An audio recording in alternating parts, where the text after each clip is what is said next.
Hey, good morning, Port City Community Church. Hope you guys are having a great weekend so far. My name is Brett. I am on staff here with Student Ministries, and I'm here with my friend Lauren. Hello, everybody. Yes, I'm Lauren, and I'm on staff here at the church as well. I get to work with our Connections ministry, so it's really fun. Yeah. Get to help people get connected and get to hang out with all of the ministries, including Student Ministries at times. Hey, and we are glad to be with you this morning, Yes. wherever you're watching from, whether it's here in Wilmington area or wherever else in the country.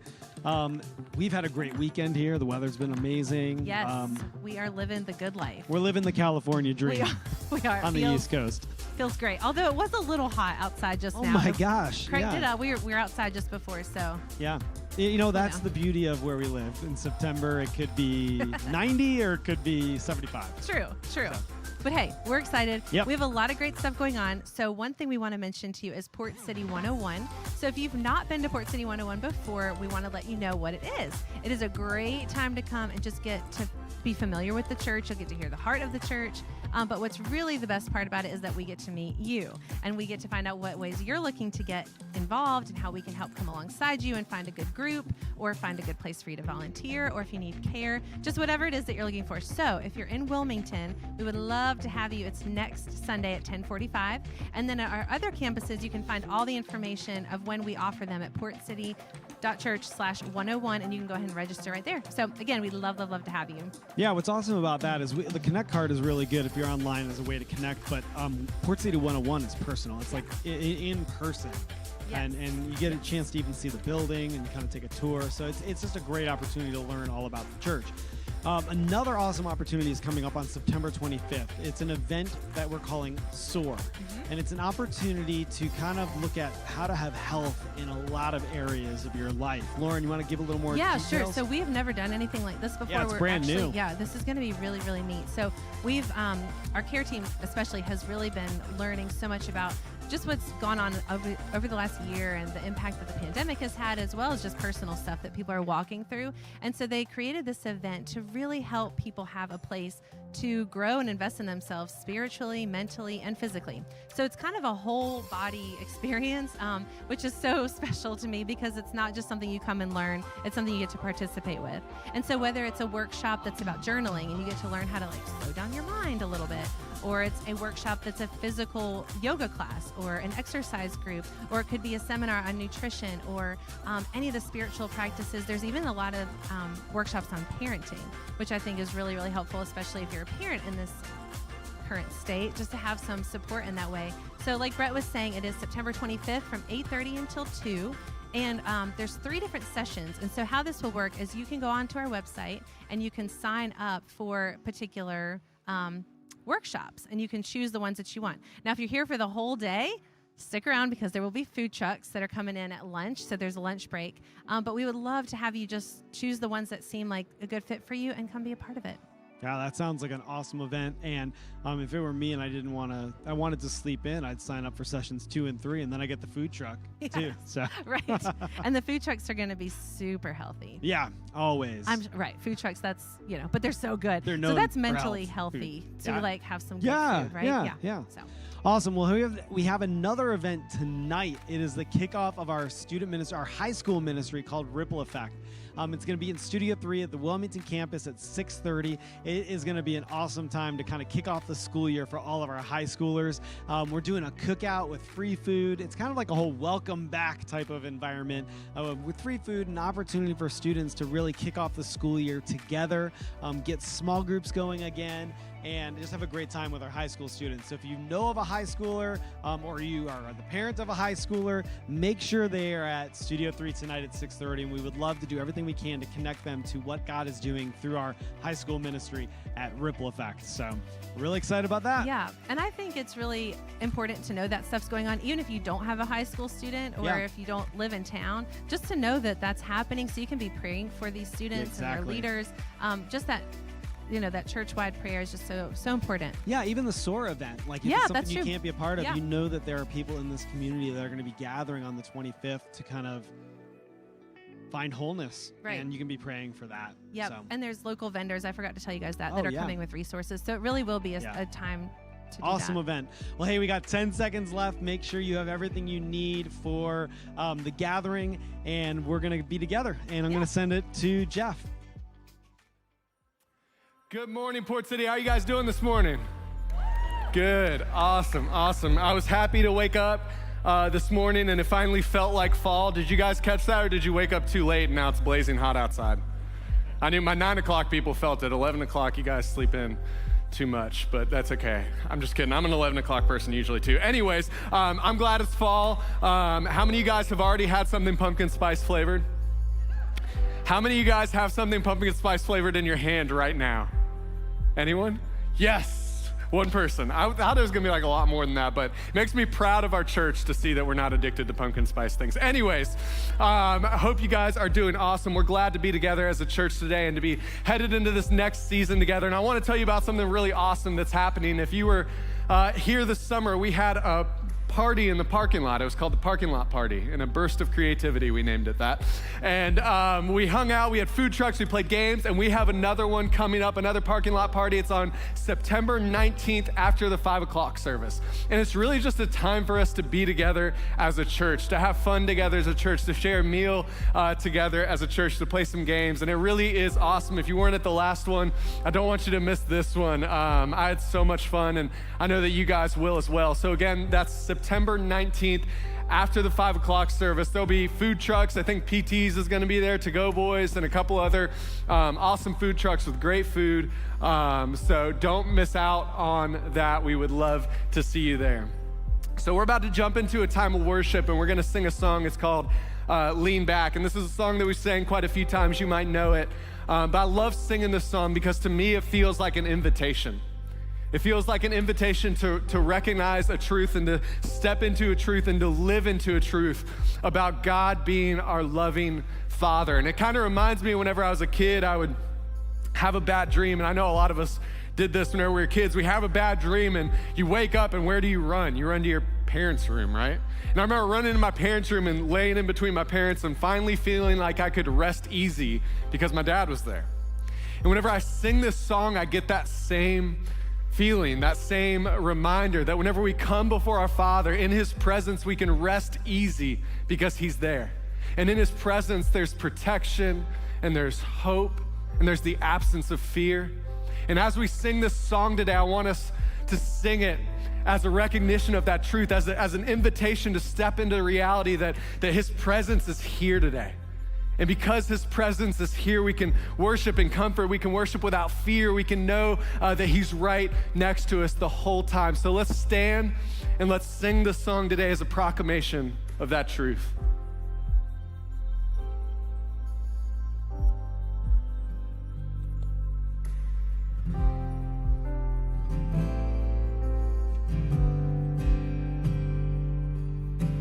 You will never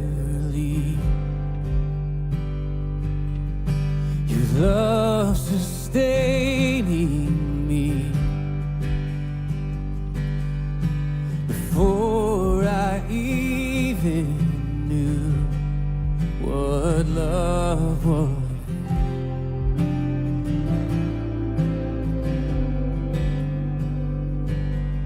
you brought me here to rest and given me space to breathe. So I'll stand still until it sinks in.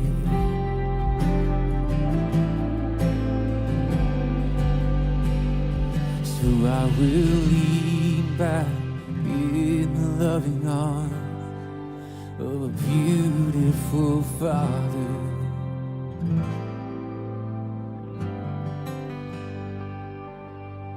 And breathe deep and know that He's good, 'cause He's a love like no other.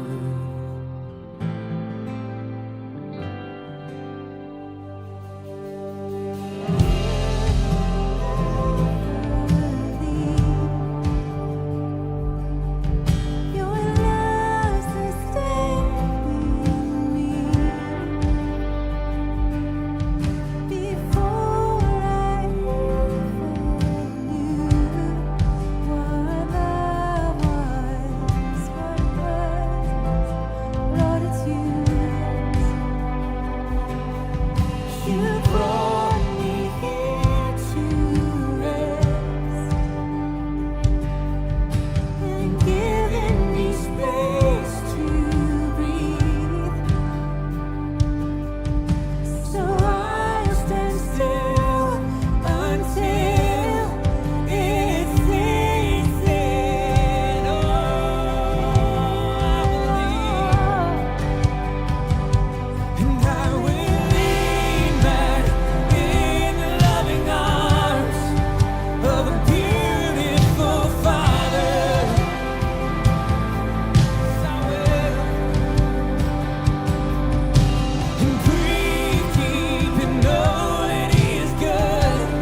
can see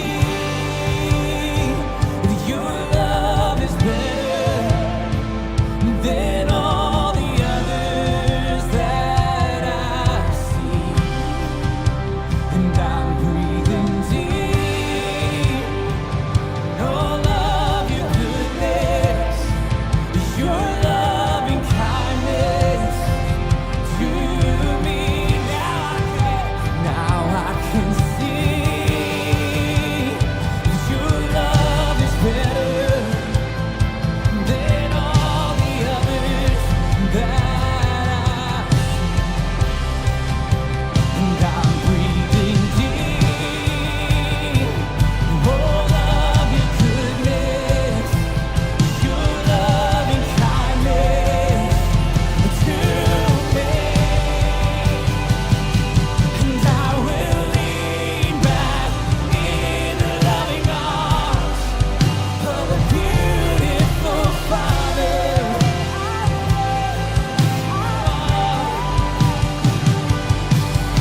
And breathe deep and know that He is good.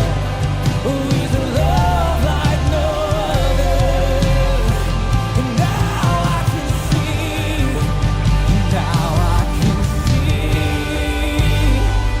your love is better than all the others that I see. And I'm breathing deep all of your goodness, your loving kindness to me. And I will lean back in the loving arms of a beautiful Father. I'm gonna breathe and breathe deep and know that He is good. Oh, He's a love like no other.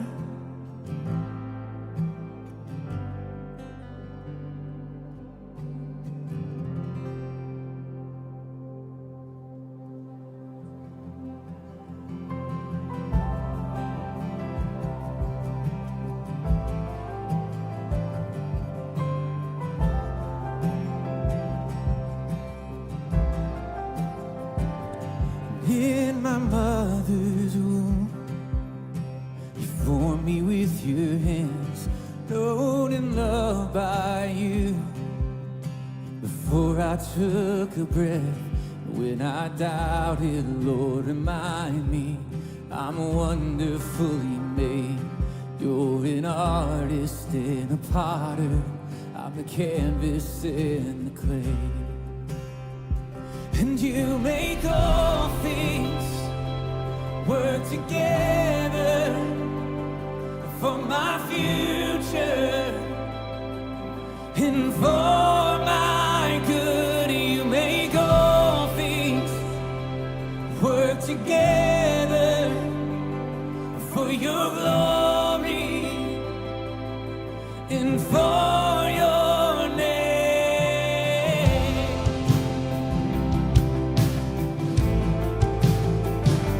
And there's a healing light just beyond the clouds. Though I've walked through fire, I see clearly now, and I know nothing has been wasted, no failure or mistake. 'Cause You're an artist and a potter, I'm the canvas and the clay.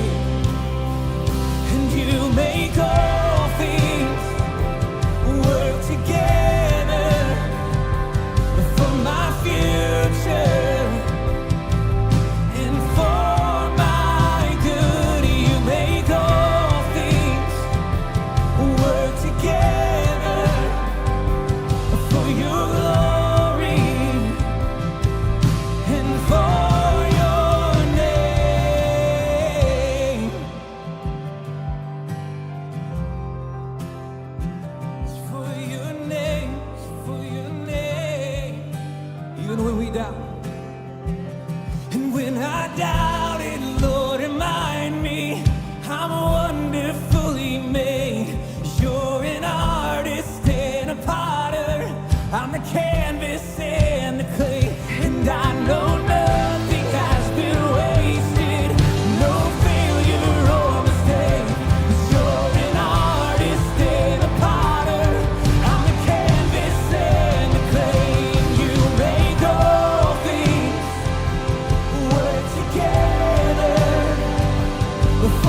just a great moment. Just remembering that we are the handiwork of God. We just sang these lines, that nothing has been wasted, no failure or mistake. And I have a long list of those in my life, in my past. And I think most of us are probably here because we can relate to that, right? But God is so faithful and generous with his goodness and with his kindness that he wastes none of that. He is a God of transformation, a God of redemption. He is the God who comes to change our story. He is the writer of our stories. So when I was considering the lyrics of the new song that we're about to do together this morning, I was just reminded, well, the song is about the goodness of God. And it says, all my life you have been faithful. And just constantly through the week as I was considering God's goodness, Psalm 23 just kept coming back to me. And many of you probably know that David, who was a shepherd, that he wrote this psalm. And it's this imagery of a shepherd and how the shepherd tends the flock. And so as we go through this together in the next moment, I want you to consider yourself as one of the sheep, vulnerable, needing protection, needing direction, needing care. I think this world tells us that being strong and being self-sufficient and handling ourselves and our business, that is part of adulting. But we serve a God who says, no, come to me and be vulnerable. You need me, and I am here to tend you. The Lord is my shepherd. I shall not want. This is not wanting as the world defines wanting. This isn't a worldly need that we're talking about. We're talking about the need of our soul to be saved for eternity, to be preserved, to be redeemed, to be restored, to have hope as we walk on earth. We lack nothing. When was the last time that you rested in that you just took a breath and were able to exhale and trust that you really, truly lack nothing? He makes me lie down in green pastures. He leads me beside quiet waters. He refreshes my soul. When was the last time that your soul felt refreshed? It's been a minute for me. He takes us to places where he knows nourishment is there, where he knows that we can be refreshed, where our thirst will be quenched, where our appetites will be satisfied, not in the way that the world defines it, but our soul, the needs of our soul. We serve a God who is generous with his provision for our lives. He guides me along the right paths for his name's sake. So he is a God who leads us. He directs our steps. He doesn't leave us trying to figure it all out. Like he doesn't delight in our not knowing. He is a God who leads us. He goes before us. Even though I walk through the darkest valley, and the version I grew up with said, the valley of the shadow of death. There is a weight to that kind of feels relevant to the times that we're living in now, right? Even though I walk through the darkest valley, I will fear no evil, for you're with me. Your rod and your staff, they comfort me. And so going to this image of a shepherd with its flock, the rod and the staff, well, what are those? So the rod is something that the shepherd would use to fend off predators. So it's a symbol of protection. And the staff was something that was unique to a shepherd. And I learned that it doesn't work with any other kind of livestock or animal, that this is unique to the shepherd who tends the sheep. And it's a tool that they would use to bring back the one who strays. Maybe you have been that one who strayed. That's in my past. And God was so tender with his kindness and his mercy to use that to bring me back in. Maybe there's someone in your life, a wayward son or daughter or a friend or a spouse who you feel like they are the one who is drifting away from the 99. And I'm here to tell you that we serve and love and trust in a God who is so good and generous and kind, that he comes with his rod and his staff. And he says, you're not forgotten. You prepare a table before me in the presence of my enemies. You anoint my head with oil, my cup overflows. So this feels a bit rustic for this moment, right? But a shepherd preparing the table for the flock, that's like maybe food in a trough for them. And in the moment when they're satisfying their physical needs, they are vulnerable. And the shepherd stands guard and protects them. And the idea of the shepherd with the oil would be used by the shepherd to tend and help to heal the wounds of the sheep. serve and love a God who desires to heal those broken places.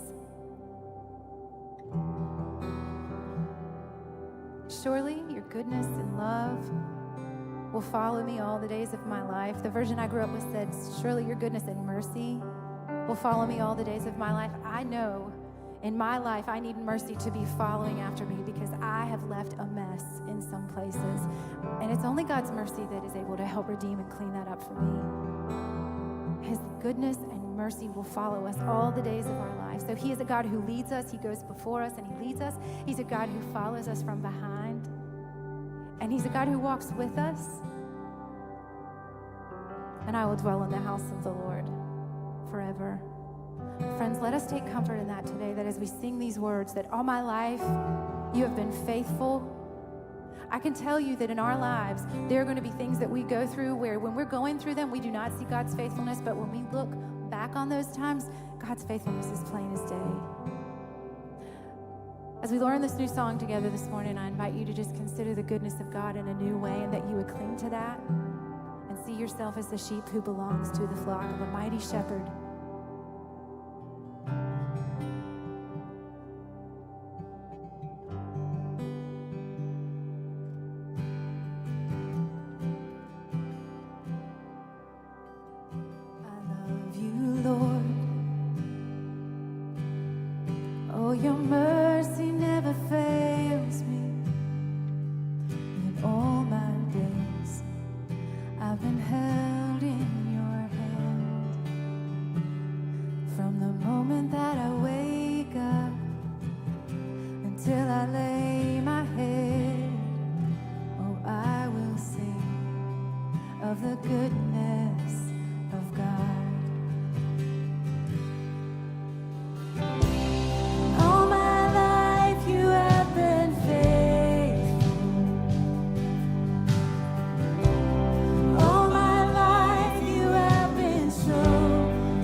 the goodness of God. We're gonna sing, yes, we're gonna sing.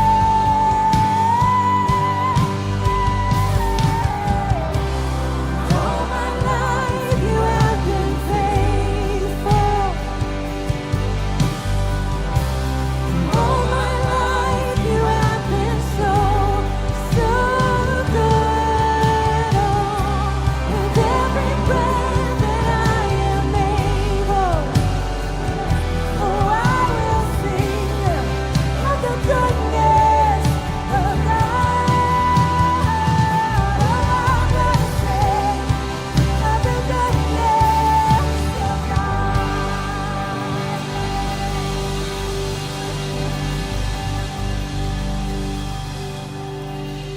Man, I love getting to sing about that truth that God is good.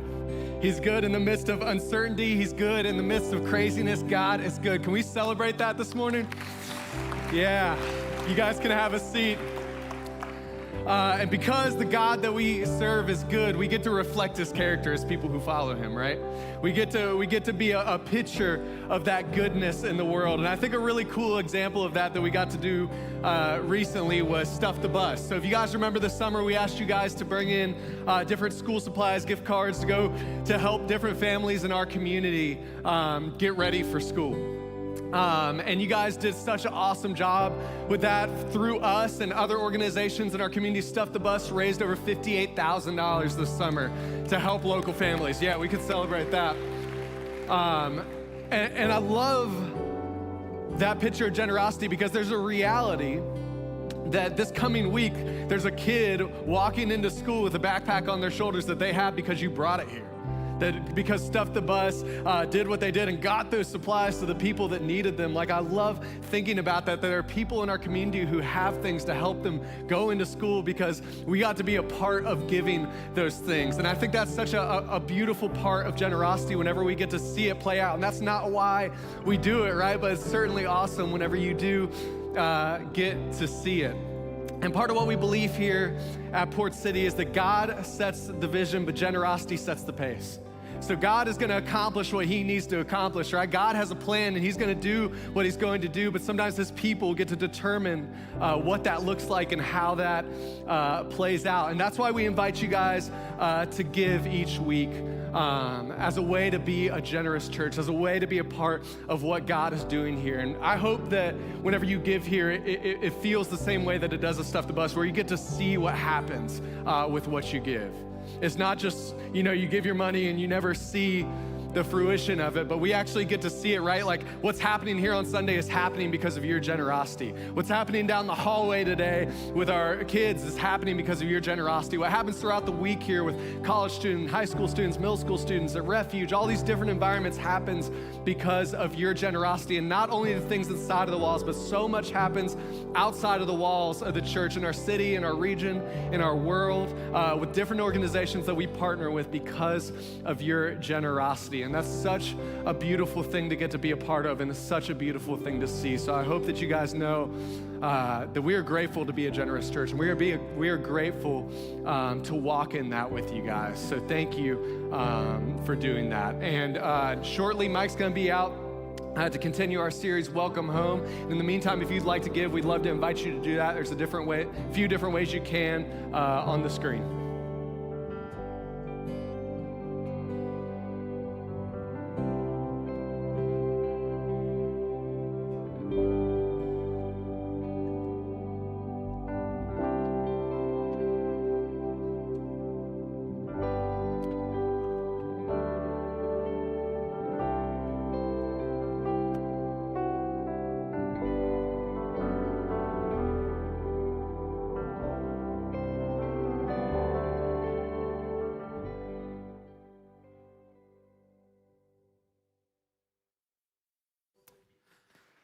Good morning.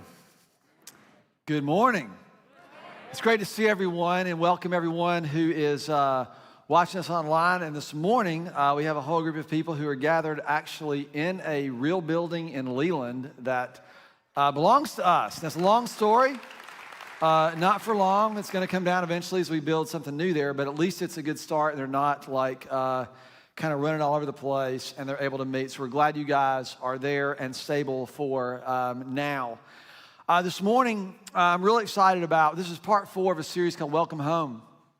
And it really is exploring what it means for us to be the church, for us to exist in this world as people who belong to this family of God, and what it is that He intends for us, what He wants for us, what He intends for you, and what your part in it is. Last week we talked about sort of the house rules and what we expect of one another, should expect of one another and from one another. And we also, this morning, we're going to talk about getting the house keys. And giving someone the keys to something isn't just giving them access. A lot of times if people get access to stuff, they just take advantage of it to show other people how cool they are. But Jesus gives us keys. We're going to talk about this morning. He gives us keys. And I want for us to consider the purpose for which He has handed those to us. And so we've been kind of talking about this, that in the beginning God created the heavens and the earth. And it was this place where God was with us, or He designed to be with us, that His will would be done on earth as it is in heaven. But we decided that we needed a better say. We decided we weren't sure what God was doing, and so that trust was broken, and that is what was known as the fall. Sin entered into the world. And after that, there was the separation. There was a separation between God and His people, between life and between death. And that separation is what we live in now. And so we live in this world that is separated from the rule that God intended for us to live under, the rule of His love. And what He has done is He has called us out of this world, right? He has removed us from the world, and He's forming us, redeeming us into His image. And the idea is that there's this place or this space where you and I live, and we've been talking about this for the last couple of weeks, like this. There's this space, a relational space known as His body, known as His church, known as the bride of Christ. A lot of metaphors in the scriptures, and it is this place where we learn to pray, Lord, let your will be done on earth as it is in heaven. And it is in this place where that actually comes to be so. So it's in us. It's in His people. It's not. So what a lot of us have tried to do is to take on earth as it is in heaven and make a way to overlay it on the world so that the world will operate like the kingdom of God, and it won't, because this is something distinctly different. You and I, as followers of Jesus, as a people of God, as those who live under His rule and reign in His kingdom, are distinctly different and separate from the world. So He calls us out, and we do this by gathering together. We do this by small groups. We do this by shouldering up with one another and carrying burdens. We do this by learning together, by growing together. We do this by sometimes personally moving out of a situation, or sort of resurrendering ourselves in a moment to align ourselves and to let God sort of shape our responses and form us so that we enter back into that situation or circumstance to bring something better. That's the picture that we've sort of given. He's called us out of the world to form us. And last week, I gave you these sort of expectations, these things that I expect, that we expect for you. And I want to remind you there's a big difference between something being expected from you in order to belong, and something being expected for you because you belong. Does that make sense? A lot of churches you've grown up in, you've got to do all these things. They expect all these things in order for you to be a part. You have to check all these boxes. What we're saying is you show up here, and because you show up here and you enter in and you participate and you sort of avail yourself, we expect these things to happen. I use this acrostic, R-E-A-L, because back in the 90s, whenever you were doing stuff, you always used an acrostic and it made sense, R-E-A-L. So we'll give these to you again. We taught these in depth last week, or at least presented to you last week. But we want you to have a relationship with Christ. I want for everyone, we want for every person, every one of you listening, to have a personal relationship with Christ, to cultivate your own personal walk with Him. That's what we want. I want that for you. I want it badly for you. The E is engaged in community. I want for you to be engaged in community. I want for you to be surrounded and cared for and connected. We want for you to be vitally connected to the body of Port City Community Church. I don't want you to just go, I attend there sometimes. I want there to be a vital connection from which you draw life and you also give life. A is active in service. We believe that Jesus has just given us this sign of greatness is our willingness to serve and sacrifice for one another, to be active in service, is to do what needs to be done. We want for everyone to have a sense of shared responsibility for what happens in and through our church. I want for all of you to have a sense of shared responsibility. Listen, in our culture, what most people do is when they don't get what they want, they just cross their arms and go do something else. In order to make things happen, you got to be committed to things. You got to give yourself to things. We got to really sense and share responsibility for what God is doing in our church and what he's doing through our church. And that also includes paying attention to what God is doing in you. That's a part of that responsibility. And then L is to leverage your life. I love this idea because it's just taking something and there's a force added to it that causes it to be more than it could or it was. To leverage your life, we want every person to fulfill God's call on your life. I want it to be more than just what college you should go to and what career you should do, but how you avail yourself to him and find the fullness and freedom of the life that he has called you to live in. God is sending us or calling us out of the world to do those things in us. But then also, he sends us back into the world. We don't just get to escape. We have to live in this nutty place in which we live. Did y'all notice it's kind of nutty out there? He's sending us back to act on it in redemptive ways. We're a formative community. We come in here and we are shaped and changed with redemptive activity. The activity we work for is not the resolving of tensions, but the redemption of a broken world. And this happens when we enter into it with authority, with compassion, with what God has given to us, what we have received from him, namely his love. So I want to look this morning, continue to look at this passage that we looked at last week. It's in Matthew chapter 16. And before we jump in there, I want to remind you that this place we're talking about, this idea that we're using of the world, which I think is consistent in the scriptures, is the world is a system.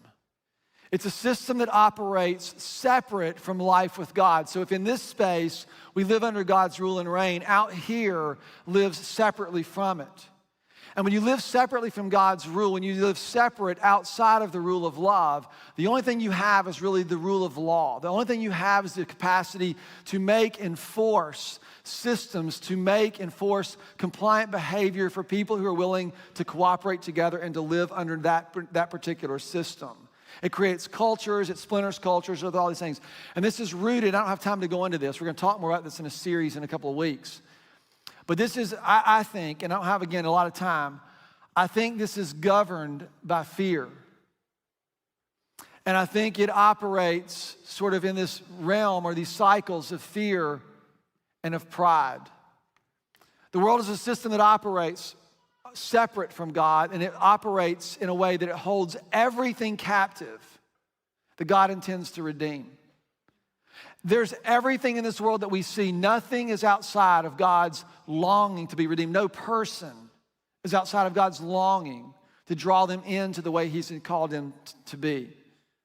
And so this system holds everything captive underneath it. It's an important way for us to get this in our minds.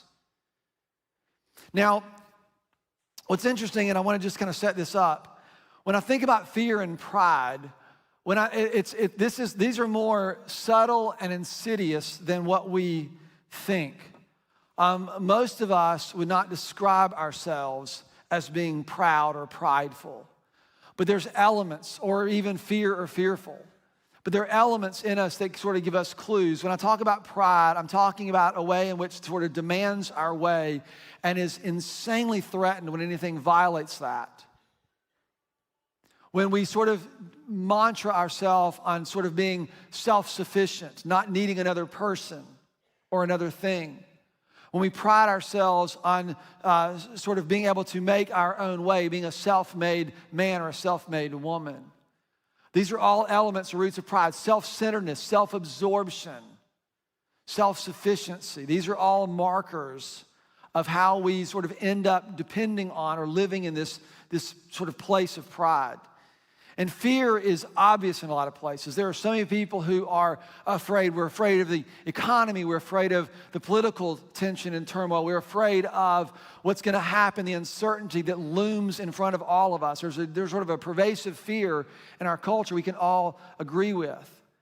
And then we have the others, sort of who they don't, well, I don't have time to get into that. But essentially what I want to make very clear is pride or fear is not just being afraid of something. that fear is also revering the wrong things. To make much of things that should not be made much of, to depend on things that cannot depend on.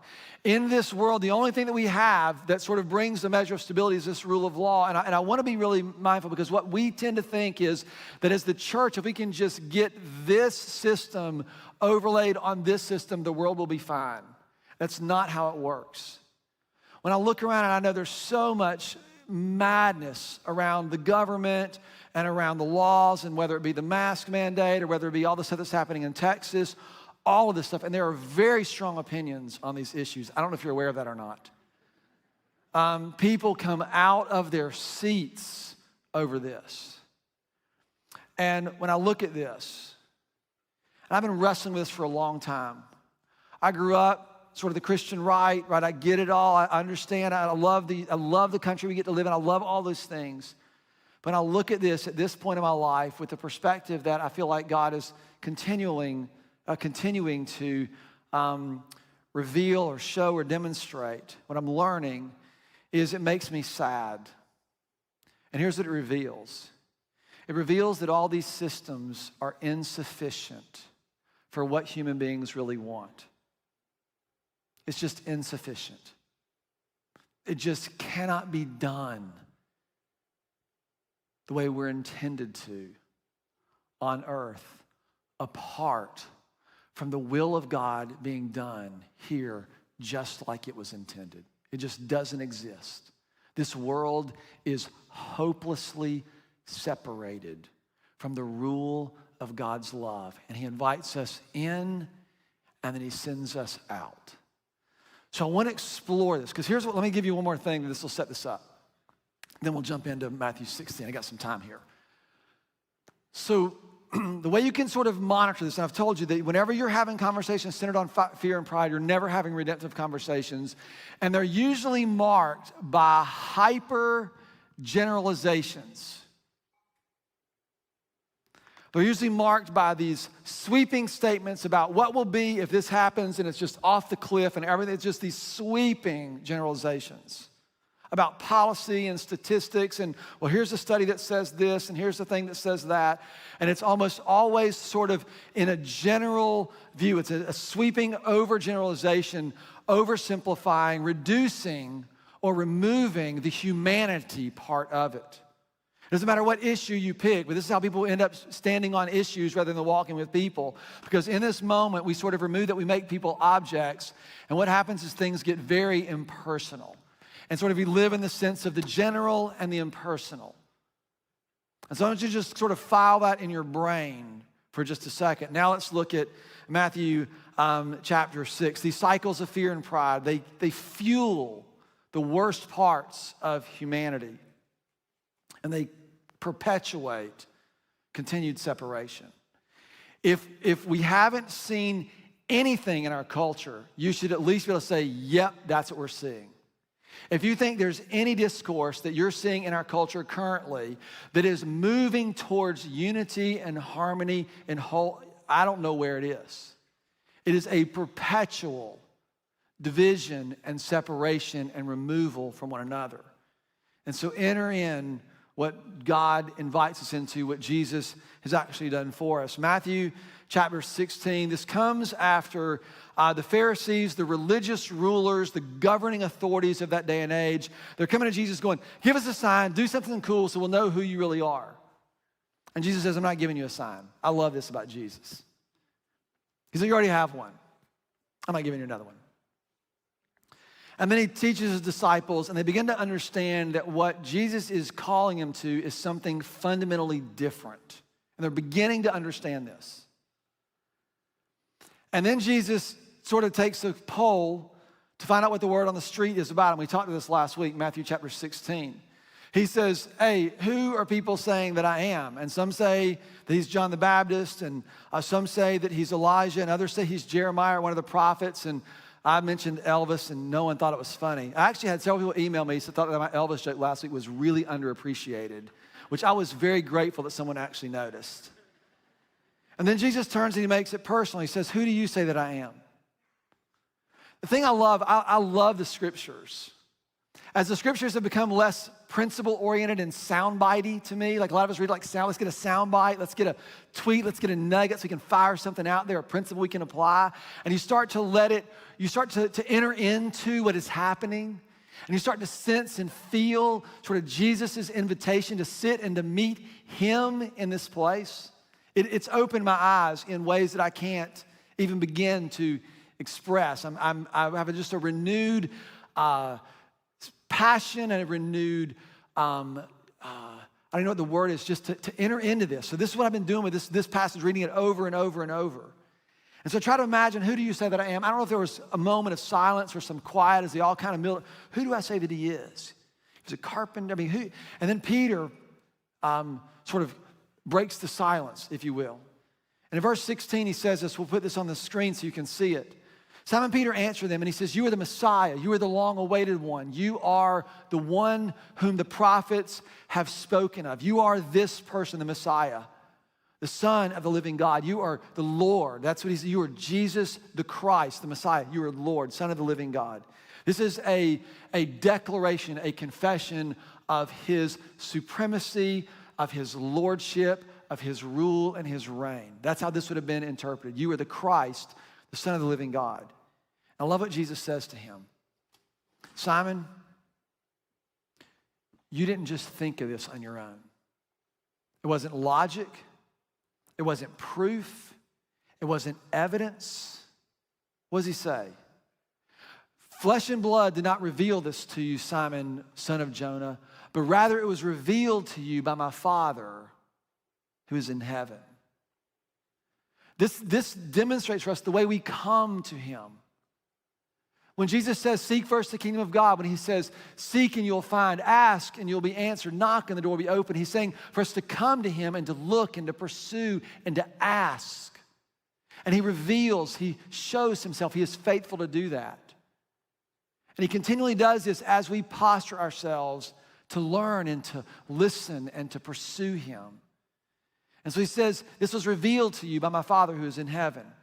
And then here's Jesus continues. And I tell you that you are Petros, you are the rock. And on this rock, I will build my church. And the gates of Hades shall not overcome it. I will give you the keys to the kingdom. Whatever you bind on earth will be bound in heaven. Whatever you loose on earth will be loosed in heaven. This is the picture that he gives him. Now, that's a cool soundbite. The gates of hell shall not prevail against the church. I'm not using Hades just to keep me from saying hell. It's actually the word that was used in there. So when I read this, I begin to ask some questions. I begin to ask some questions about some things. There's a foundation, there's a promise. The foundation is that on this rock, on this foundation, God's church, the church of Jesus Christ, will be built. I believe that foundation is the confession that Jesus is Lord. It is built, this movement is built on those who have been reconciled to the Father. Those of us who live rightly related to God, those of us who are his people, his family. That's who we are, and we build that on this allegiance to his lordship. That's the foundation. The promise is that the gates of hell will not overcome it. And we go, yes, that's awesome. What does it even mean? Like, how are the gates of hell going to overcome or overpower this movement? You ever thought about this? Like, whenever you ever walk by a fence and go, oh, I hope that thing doesn't jump on me. Because gates just stay there. They don't do anything. And when you get a picture, when you get this image in your mind of these gates of hell, it's actually really interesting that Jesus was in Caesarea Philippi. It mentions that in that text, if you look right above it. He was in Caesarea Philippi. In Caesarea Philippi in the first century, there was a cave that had some gates that a lot of the ancient world believed this was the gates of Hades. This is a physical place. This is the entrance to the underworld. I don't frankly think Jesus was talking about those gates. I think he was probably taking something that people were familiar with and then using it to mean something else. So when you think about the gates of hell not prevailing, what image comes to your mind? Now, if you grew up like I did, you have a really stark image in your mind because you had people threaten you with that. If you don't turn, you'll turn or what? Burn. So these gates, so I can get the cave. There's a cave, there's some gates. What's behind the gate? What's behind the gates? The gates of Hades.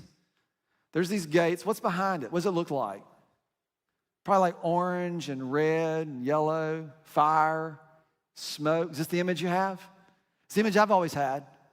I'm thinking, why does Jesus want to go in there? Like, what is that? Now, there's scholars that believe this is the illusion or a foreshadowing of him, 3 days to ascending into hell and taking back those keys and reascending to heaven. And I think that's part of it, but I think there's more. If you start to think about this, what I began to kind of ask and say, God, help me understand this. There is a rule and a reign. Like when Jesus talked, the word Hades is literally the realm of the dead. It's like in our modern context would be like The Walking Dead, the zombie apocalypse, all those things. It's this place where people, if you've seen Pirates of the Caribbean, which I've been binge watching lately, I've never seen it before. It's fantastic. It's like Davy Jones, like that's the realm of the dead. And so perhaps if Jesus comes and he knows that he's entering into this world and he's bringing the life we were intended for, do you think that it would be reasonable for him to recognize this place where we are all held captive as being a realm of the dead? Do you think that he could look at us and say, the fear and the pride that you are trapped in, that you are held by, that you need release from? This is actually what Jesus said, I have come to release the prisoners. From what prison? Could it be the realm of the dead? Could it be the prison of the hell that we experience in our souls when we sort of try to manufacture and the things that we do to ourselves and to one another in the process of pursuing this thing that we can never seem to find? All of a sudden you begin to sort of mine on this and you say, Jesus may be talking about something really differently. If the system remains separated from God, that is where everything is held captive that he intends to redeem. It is ungoverned, or it is not governed by the rule of love, and it's held captive. Then perhaps there's something else at stake. The world system operates outside of God's life and love, I think could be a picture of this place where we are trapped and held that he has come to get. So then what he says is this, or this is how I began to think about this, that this idea that the gates of hell overpower really doesn't mean like they do something, but that they resist. The gates of hell, of Hades, cannot resist this force coming into them. What's the force that God comes to us with? It's his love. So then my sort of biblical math, my brain, I said, what if these gates of Hades mark places that are resistant to this love that we're desperate for? What if these gates are places that are resistant, that withstand or resist God's love for us and keep us imprisoned? You know that's our story. There are places where we are resistant, where we just feel like we're unworthy, or there's so much shame, or there's whatever it is that keeps us resistant to God's love. What if these are the gates that Jesus is talking about? Then this is what made me like go, oh my gosh, I've never seen this before. So I walked into my office and I had this up on my computer screen, and I had Matthew 16:18 up there, and it looked like this. I'll put it up on the screen. And it says this, on this rock I will build my church, and the gates of Hades shall not overcome it, and I will give you the keys to the kingdom. And they were both like highlighted and bolded. And the two things that jumped out at me were gates and keys. And I began to ask myself, what do keys do? And what do? They open things. They open things. Why would Jesus tell us, hey, I'm going to build this movement. I'm going to source it. And everything that resists my love in this world, everything that holds people trapped in fear, in shame, in pride, will not be able to withstand this movement. And then what does he say next?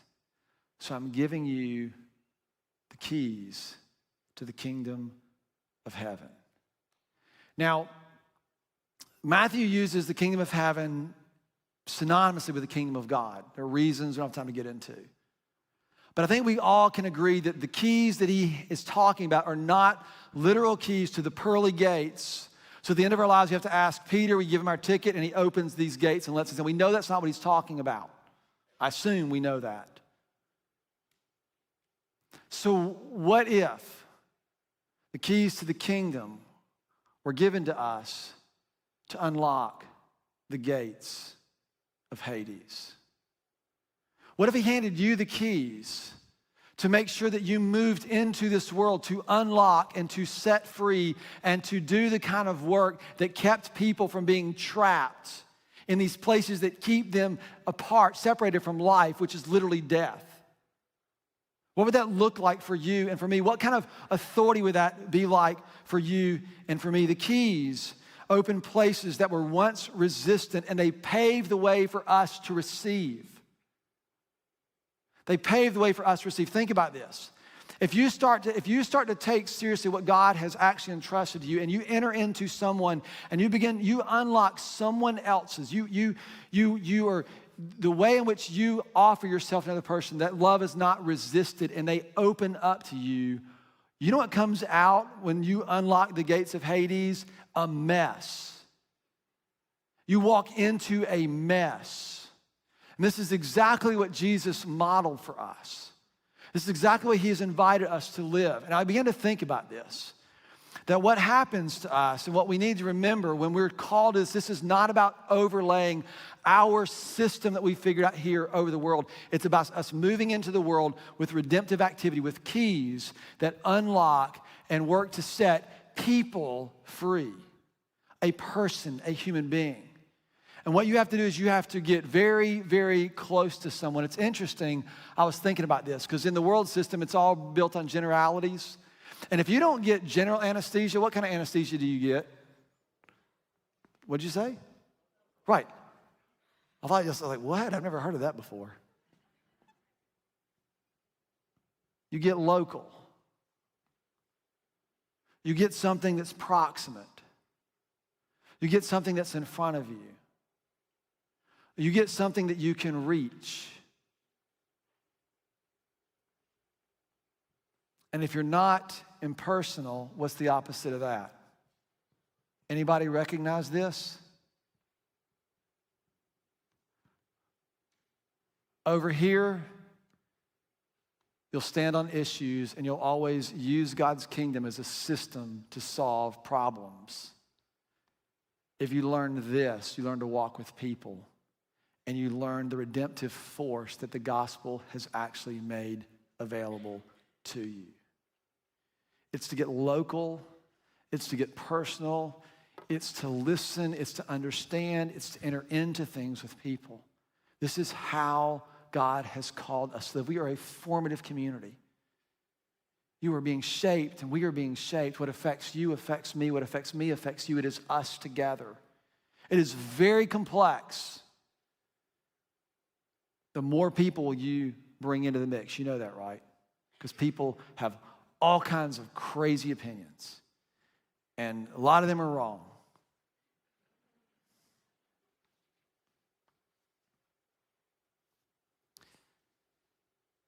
The keys that he's entrusted us with, right? Move into places that are resistant to God's love. We pull out to say, Lord, let me bear your image, form me into your image so that I bring the influence of your love into the world around me. Let me pull out and get realigned and reoriented to your way and what you want. And let me enter back in to bring something better. This is the way in which we are called to live in this world. Remember, we've been kind of hammering this. 1 Peter 2, once you were not a people, because you had not received mercy, but now you are a people. Why? Because you have received mercy. Right? The pattern of setting people free, the pattern of bringing the gospel and God's love to bear on the lives of other people requires something from us. It's not just a matter of turning a key. It's a matter of entering in and walking with to help them receive. We receive in such a way, we take hold of something in such a way that it takes over. That's the picture. That's what we're after. That's how we become a part of his people. This isn't some code that we're supposed to decipher to figure out how things are going to turn out, but rather it's our willingness, your willingness to walk in the authority that has been made available to you, to me. It's the rule of God's love revealed in the way of Jesus, and that was made flesh and entered the world. And that same exact principle is true the way you and I flesh out, bring flesh to God's love and enter into the world around us, to be personal and to be local. This is the way we as a formative community enter into our world for the redemption of everything that is held captive under the futility of the system of this world. And Jesus has handed you the keys. When my kids learned to drive, especially my oldest, when she learned to drive, I handed her the keys to my car, and I thought, dear God,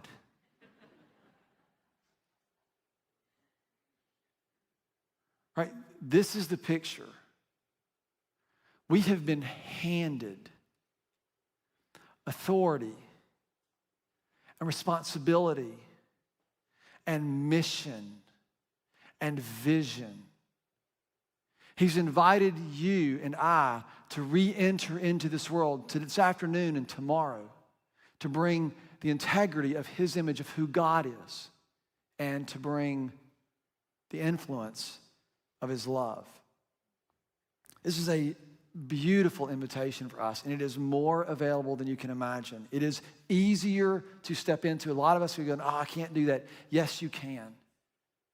And the way you do it is by taking a step, a single step in a direction towards, together with us. And one of the things that we've done at Port City is we spent a tremendous amount of time trying to make this church, as large as it is, to be incredibly personal. We want to extend a hand to you to help you connect. We don't want you to just sign up for programs. We want you to connected, vitally connected to who we are.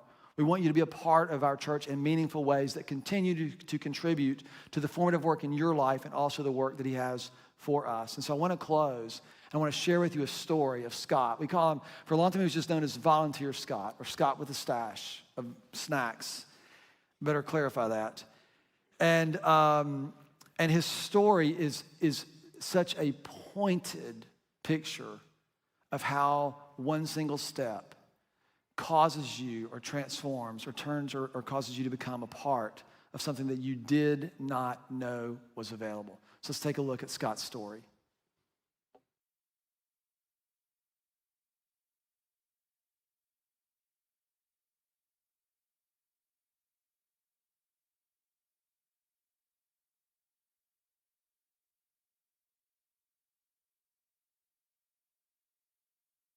And relationships, and then just a growth of faith through serving.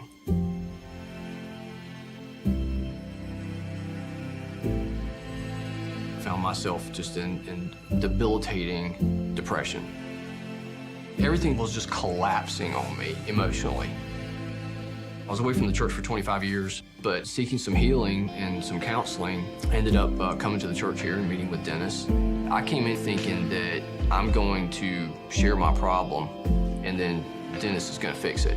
He said, I just want you involved in the church. You know, what do you think about being an usher? And I thought, well, that doesn't sound good at all. But I was so desperate for healing, I said, okay, I'll do that. Became an usher, and I wasn't qualified to be in that room. All these people, as far as I knew, they weren't sinners like I was. And so I didn't feel comfortable being an usher because I didn't think I was worthy to be an usher. And I grew out of that because people poured into me. By being around other Christians, the guilt fell off, the hurt fell off. I went from coming here and just kind of pressing through it to wanting to be here. I mean, just waking up on Sunday and going, yes, today I get to go serve at church. I experienced healing and growth because I was participating. I was not a bystander, I was not a spectator. I had a role to play.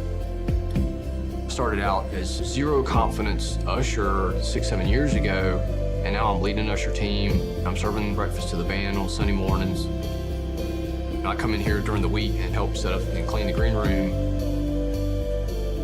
serving at this church has taken my faith from borderline wondering whether or not there's even a God to walking with God every day, and that be the foundation of the reason I get up in the morning.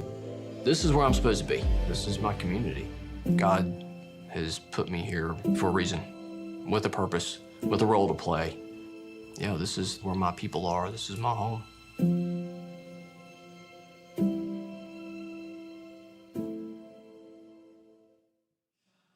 Wow, what an awesome way to end our time together. This has just been a great service. I hope that you guys connected with Scott's story and got to hear that and just enjoy that. And guys, we just want to extend that invitation to you as well. If you're watching today and you're comfortable coming back in person, we would love to talk to you and help you find a place for you to serve, for you to join a team and to jump in and just be a part of this church family. If you're watching and you're just not there yet or you're unable to, that's okay. No matter what, we are here for you and we want to help you take a next step. So the best way to do that is to go to our Connect card at portcity.church/connect. Fill out that Connect card. It'll let us know what you're looking for and ways that we can come alongside you and help you, and no matter what you're dealing with. So guys, have a great rest of your Sunday. We look forward to seeing you next week.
Heard this beat in my dream.